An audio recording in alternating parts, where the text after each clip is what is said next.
Gentlemen, I think if we lose this fight, we lose the war. It started out as a minor scrap with a few militia. The next thing I know, I'm tangled with half the Union Army. We hang on to the high ground, we have a good chance to win this fight that's coming. Well, gentlemen, I hope to God that this is good ground. I believe this attack will fail. No 15,000 men ever made can take that bridge. And I have never yet left the enemy in command of the field. No, sir. Retreat is no longer an option.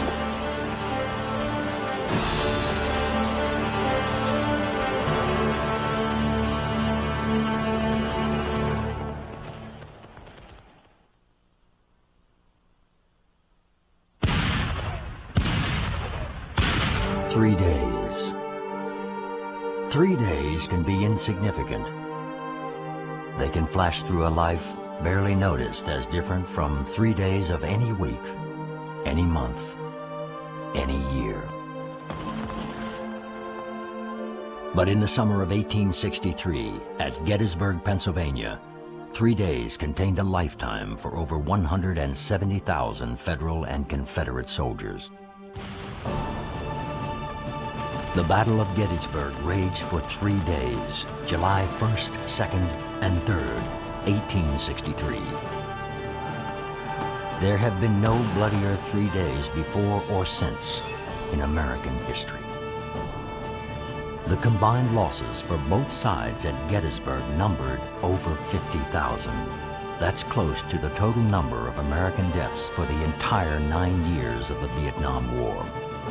But the casualty figures tell only a small part of what happened at Gettysburg. For every number represents a man, an ordinary individual with hopes and dreams and beliefs. Robert E. Lee, James Longstreet, Louis Armstead, George Pickett, John Buford, Joshua Lawrence Chamberlain, and the many thousands of men that faithfully served under them. Their voices call out for their stories to be told. Over a century later, those voices touched the lives of 3 men: author Michael Shera, filmmaker Ronald Maxwell, and Ted Turner. In 1973, the late Michael Shera won the Pulitzer Prize for The Killer Angels, a moving account of the Battle of Gettysburg. This novel became the book to read for Civil War enthusiasts, putting the horrors and brutality of battle in human and personal terms by exploring the lives of the men who shaped this struggle. Filmmaker Ronald Maxwell felt compelled to bring the Killer Angels to the screen. Little did he realize this task would take 15 years. It grabbed me on in the subconscious place first. The way a fine piece of music can grab you, and you don't know why, but you're captivated by it. What distinguishes the experience for me from other novels I may have read over the years is that I also felt, as I was reading it, a compulsion to tell this story on film. For Maxwell and the producers, it was a task that had to be accomplished with all the honesty, integrity, and authenticity that those who gave the last full measure of devotion at Gettysburg deserve. We believed that this was important and that it was about human beings and the reasons that people were doing what they did 130 years ago that has affected our lives to this very moment. And so we committed to it. You know, we were turned down by everybody at least 4 times. Every single studio, everybody who was financing motion pictures, everybody turned us down. Nobody said they didn't like it. Some people said they even loved it, but they weren't going to invest in this very chancy period piece until a gentleman by the name of Ted Turner came along and really committed to it. Okay, let's go, men. Let's go, men. Let's go, men. Let's go, men. Turner Pictures committed the time and the resources to create Gettysburg. It's a sacred piece of ground, and there's a great sense of responsibility to this gig. you know? It's not just, you know, doing a job. For the Federal Army of the Potomac, Jeff Daniels plays Colonel Joshua Lawrence Chamberlain, with C. Thomas Howell as his brother Tom, and Sam Elliott as Cavalry General John Buford. Representing the Confederate Army of Northern Virginia, as its commander, Martin Sheen portrays the venerable Robert E. Lee. Under his command, Tom Berenger is General Longstreet. Richard Jordan is General Armstead, and Stephen Lang plays the legendary General George Pickett. This was a war about ideas. That, I think, is the most moving thing about it, that this Army of the Potomac was not to get land, it was not to get loot, and was not to get, it was not to crown their own king. It was, I somehow suspect that's why a lot of these reenactors do what it is they do, to find the validity in being an American in a way. In late summer and early fall of 1992, hundreds of filmmakers, actors, and over 5,000 living historians, better known as Civil War reenactors, gathered at the actual battlefields in and around Gettysburg, Pennsylvania. My great-grandfather fought in the Battle of Gettysburg, and I just think it's an honor for me to get the opportunity to come here and make the best picture that we can make. Maybe I can honor him and the boys who fought and died here. I think we're really fortunate to have those people involved. In fact, they couldn't be making this picture without them. You know, I mean, there's no question about that, because these guys come with their wardrobe, they come with their weaponry, and they come with all the accoutrements, but they also come with the stuff in their head and the stuff in their heart. It's kind of an eerie feeling that, you know, we're walking on hallowed ground in a sense. Men fought and died here for what they believed in, and we're trying to honor them, these gentlemen, by recreating it for people that don't know much about it.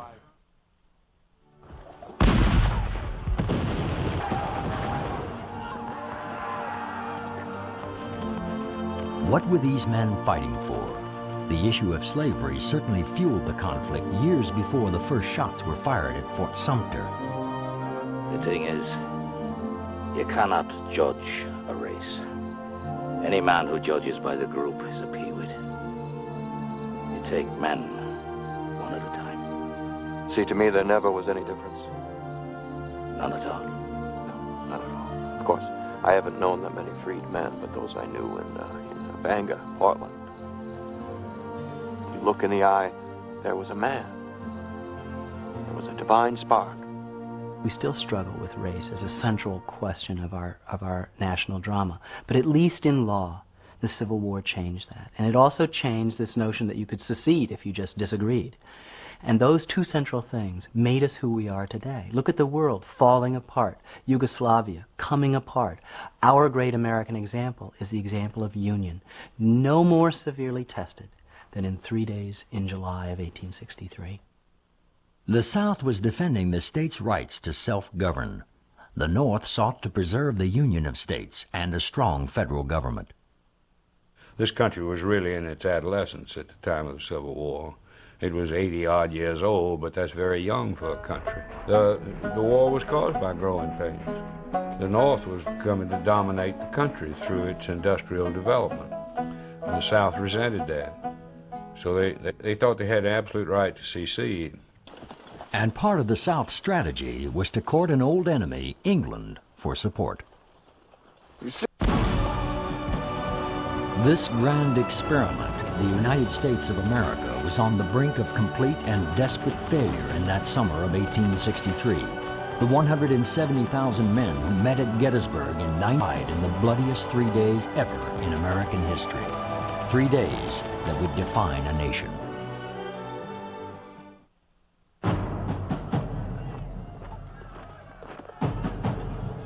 By the summer of 1863, the Confederate States of America and the United States of America had been at war for over 2 grueling years.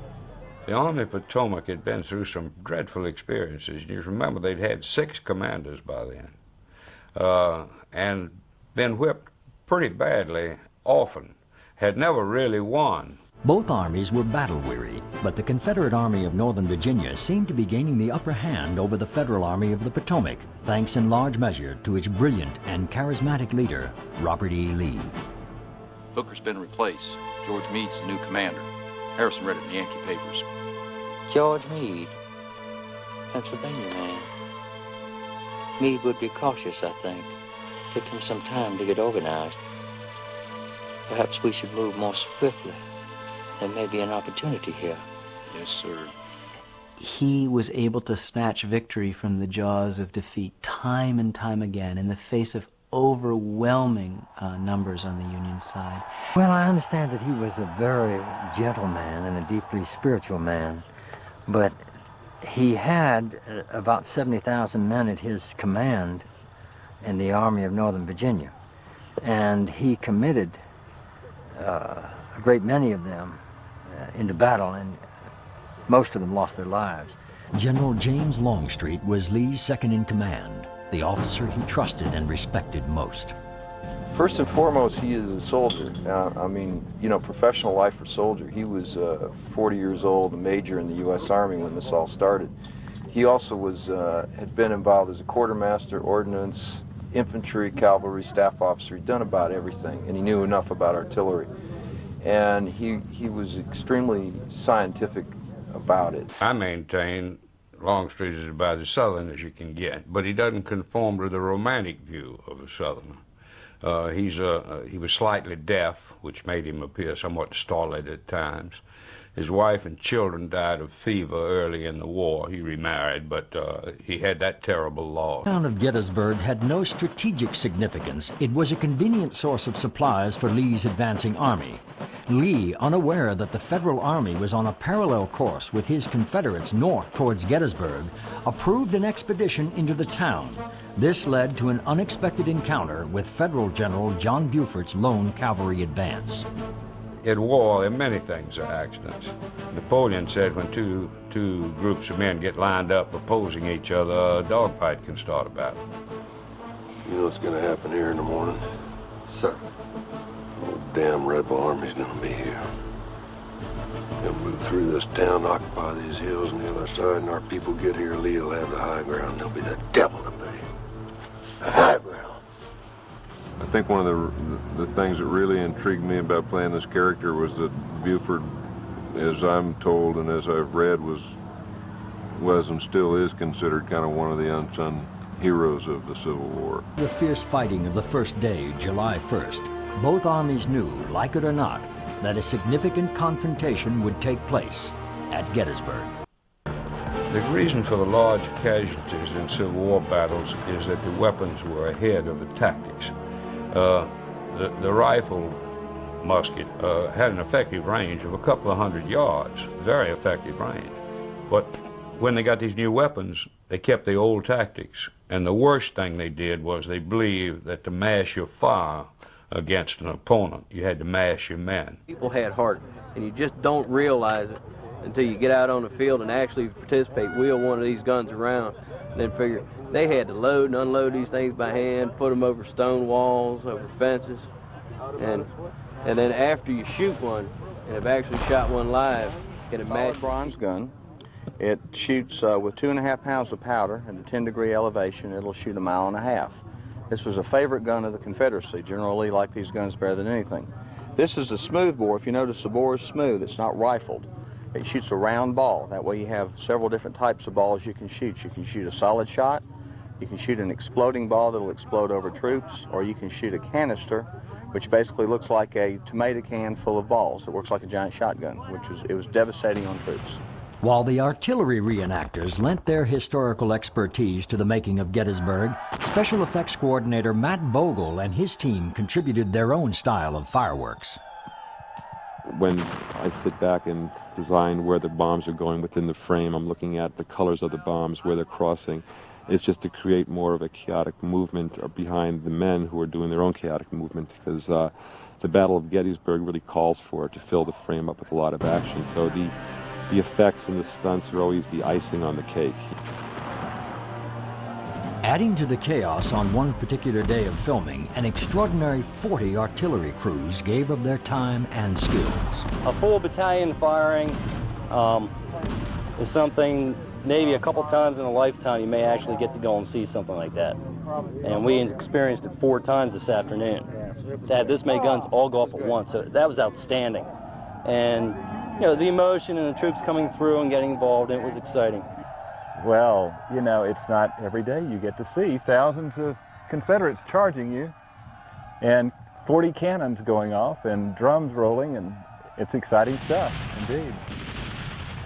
I've done this stuff for 18 years, and I've never heard 40 field pieces go off at one time like it was today. That was awesome. It was fantastic. Here I had spent 5 years of my life trying to recreate the Civil War with the old photographs, and the first moment those cannon went off, with charges less than they would have been in the Civil War, I was knocked flat.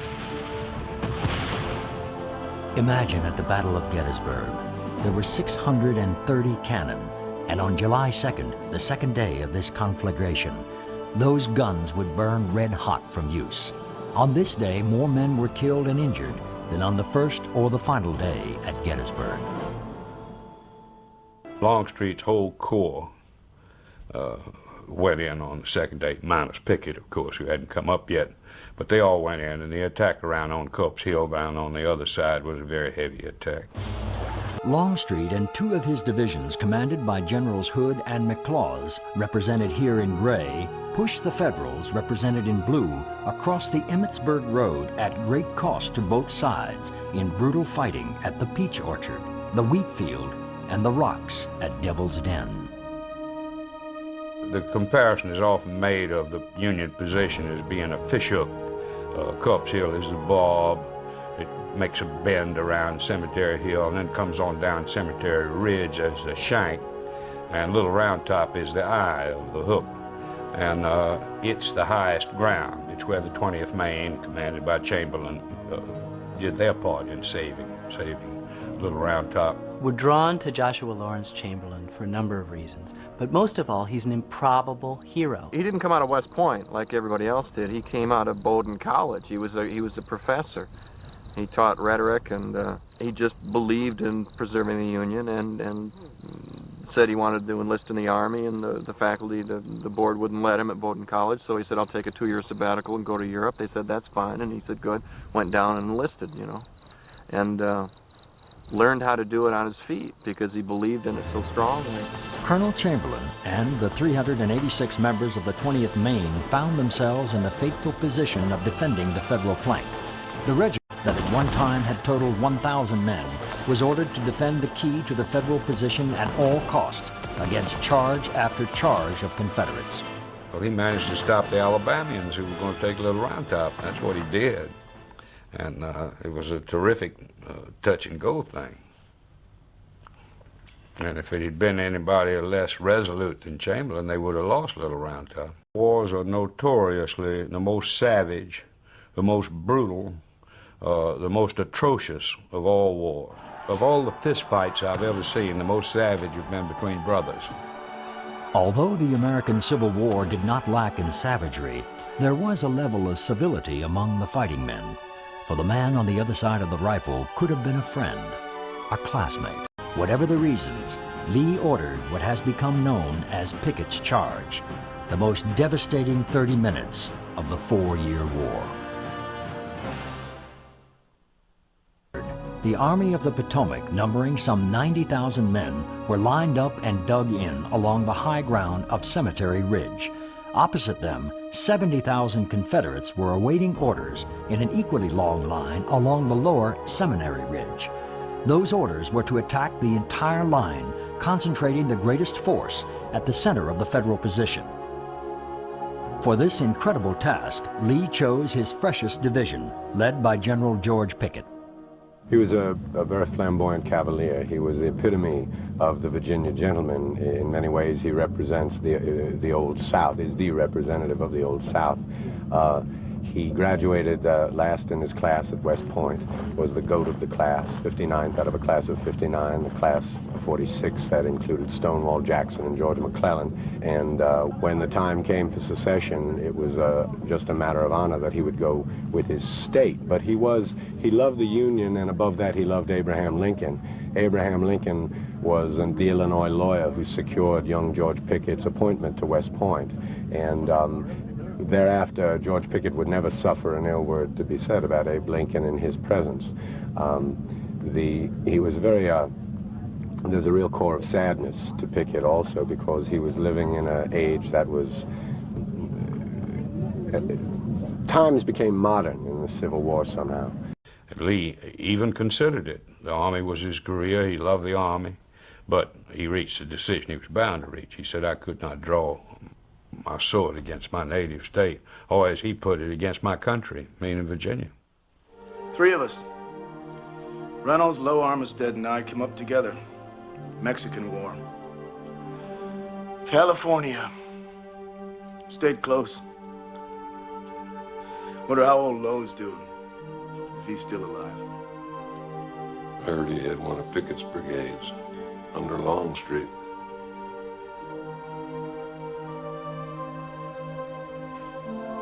Just across the ridge, eh? I'd like to see him again, but not here, not like this. Well, maybe after the war, eh? Winfield Scott Hancock is very good friends with Louis Armstead, who is one of the Confederate officers who makes it up and over the stone wall at the copse of trees and is then fatally wounded.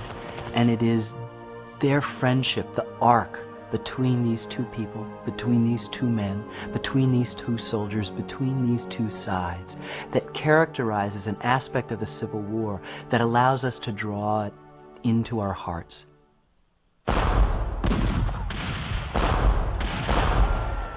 Filming on the actual battle sites inspired the actors and reenactors in their portrayals by creating a sense of how important it was for the performances to be as accurate as possible.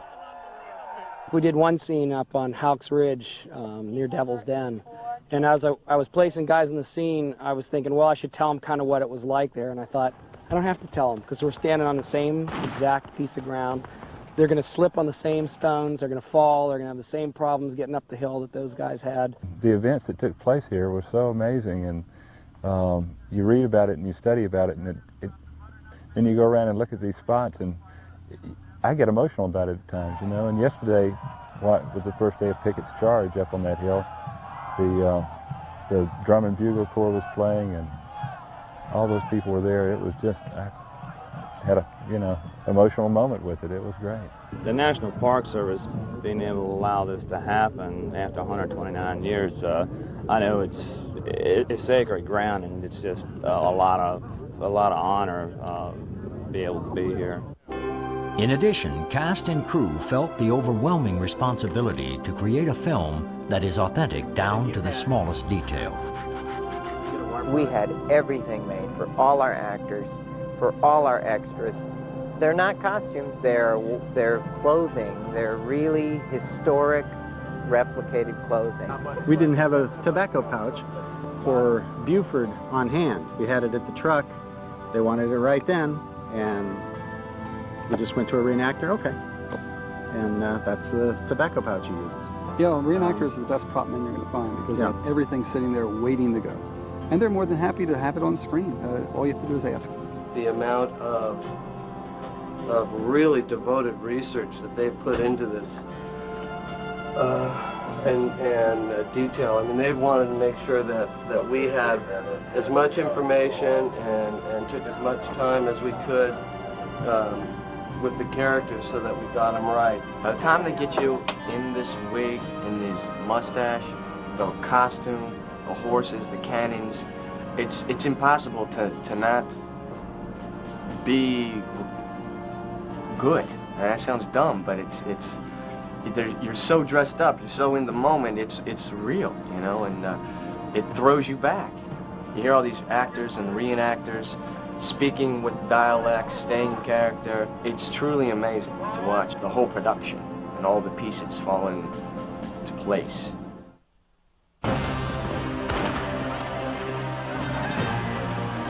On the second day of Gettysburg, the Confederates came close to taking the high ground, inflicting 9,000 casualties on the Federals compared to 6,000 of their own. But when Lee really got going on this thing, his hopes were very high. And his hopes were heightened by the great success he had on the first day's battle and the near success he had on the second day's battle. So he thought he was going to crown it on the third day. And that's what led him. It's as if the fates were plotting against him. It's as if, like the stars in their courses fought against him. But they drew him in and drew him in and drew him in until he committed the greatest expense that, and probably the greatest mistake any general on either side ever made. And have seen that ridge nearly a mile across the way and all those guns and all those soldiers. I would have said, I don't think we'll do this, General. And I might have had nerve enough to say, I ain't gonna do it. Of course I wouldn't. Nobody would have that much nerve. You couldn't say, Marse Robert, I ain't going. Nobody had that much nerve.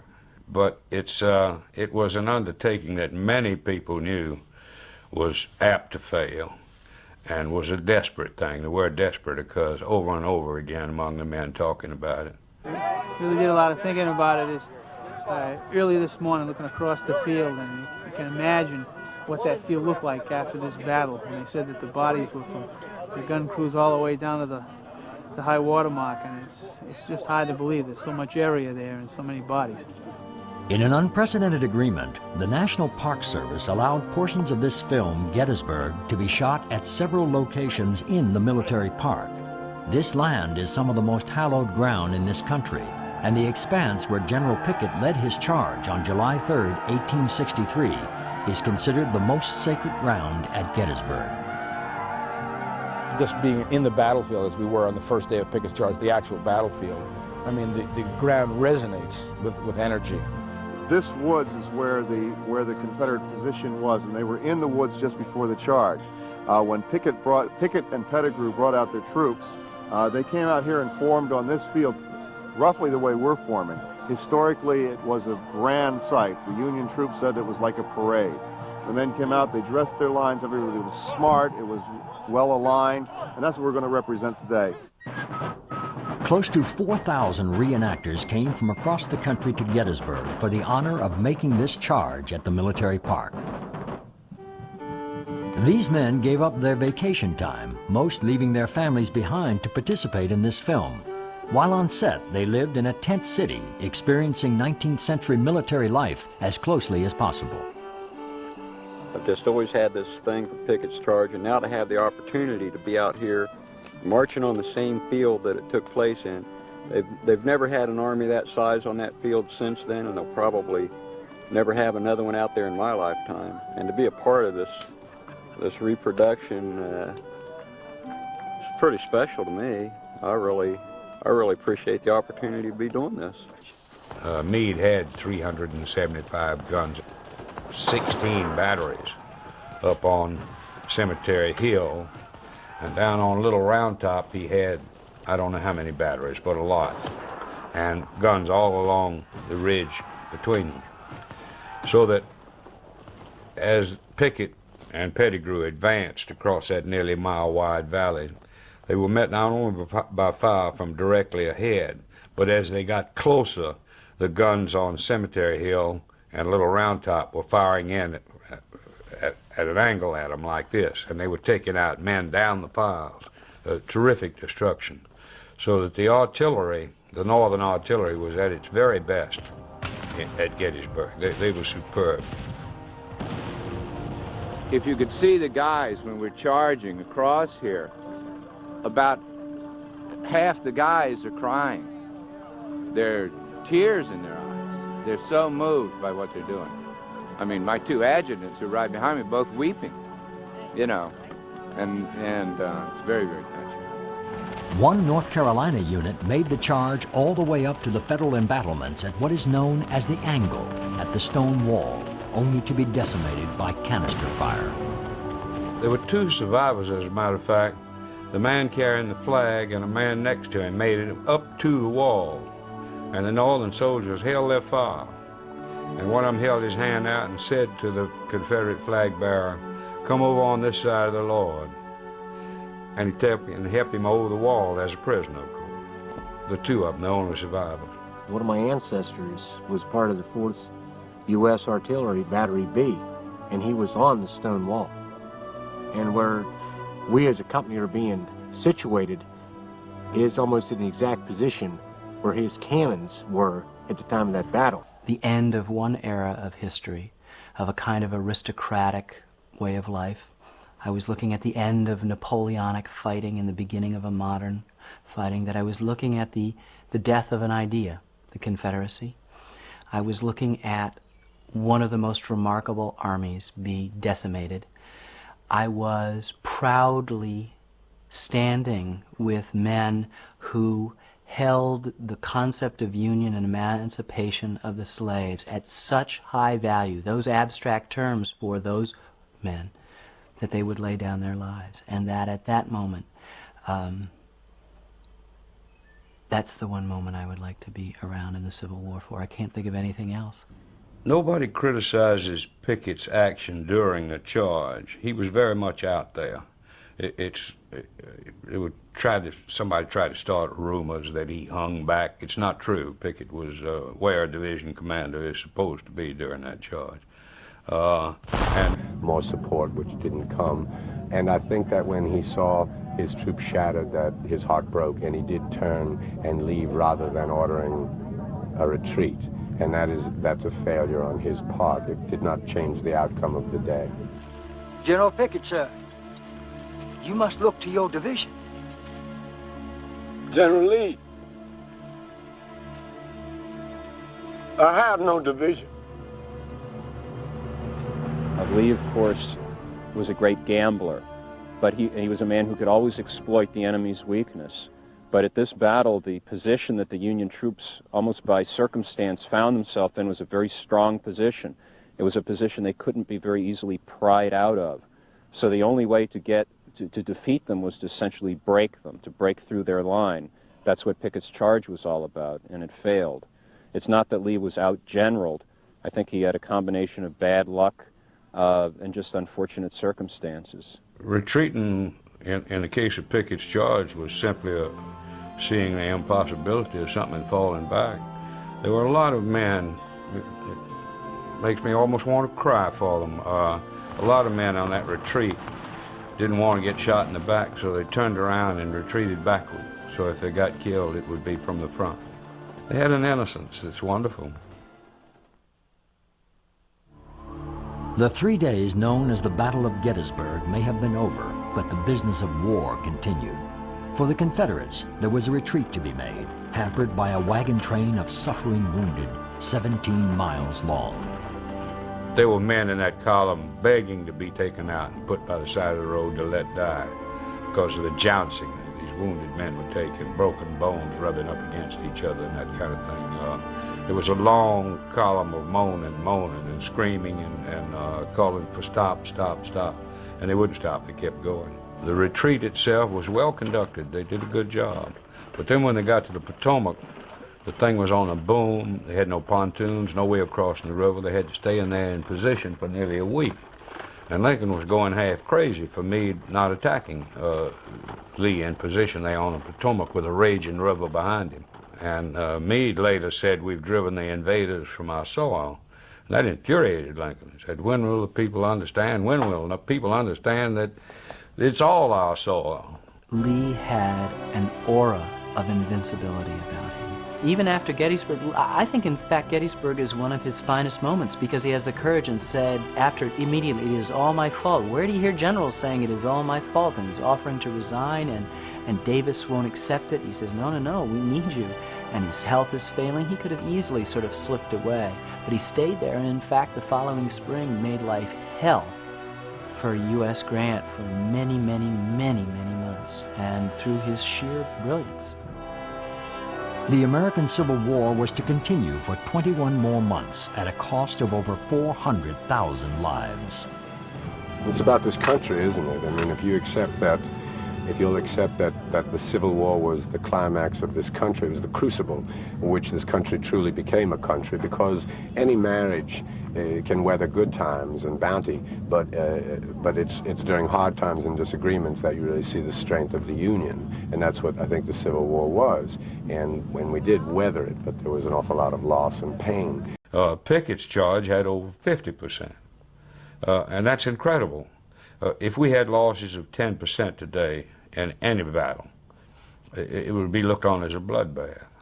It was necessary to bury the thousands of dead at or near where they fell because of the damaging effects of the July heat. War has been a part of our history. The Americans certainly didn't invent it. They certainly didn't invent violence. But it's become a part of our culture and a part of our history, just like every other country on the face of the earth. I don't know how far we've come or whether we're any different than we were when these lads were fighting here 130 years ago. I don't know whether we've changed or grown. I think that it'll be a healing experience to see this film. It should be. I think that through all the death and destruction and murder and mayhem and the tragedy of it all, there will be a catharsis, again coming back to the Greeks, and it'll be very healing to relive what our ancestors lived through and to feel it as a part of who we are as a people. Yeah, we want to see that, again, this movie is portrayed accurately and, you know, make the public more aware of what it actually was like. You know, that way they can hopefully gain the same respect that we have. Federal and Confederate losses at Gettysburg were almost identical. The main loss at Gettysburg, it's funny how little difference the loss of men makes. That's a terrible thing to say, but it's really true. These losses are replaced and people go on.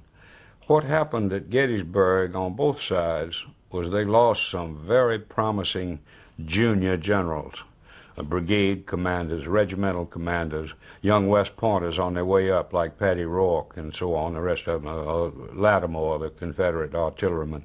Those were losses that could not be made up. You just don't find men like that. My only cause is victory. This war comes as a nightmare. You pick your nightmare side, you just put your head down and you win. But the Battle of Gettysburg is about more than which side won or lost, or how many died. It is about the men who were asked to give everything they had for their beliefs, their honor, and their country. What else can we do? If they fight, we must fight with them. And does it matter after all who wins? Was that ever really the question? When Almighty God asked that question in the end. The Turner Pictures film Gettysburg brings to life far more than the facts and figures of the greatest battle of this nation's greatest struggle. We will charge valiantly and be butchered valiantly. Gettysburg is about the human cost of the struggle to become one, to be truly the United States of America. It's the idea that we all have value. You and me. What we're fighting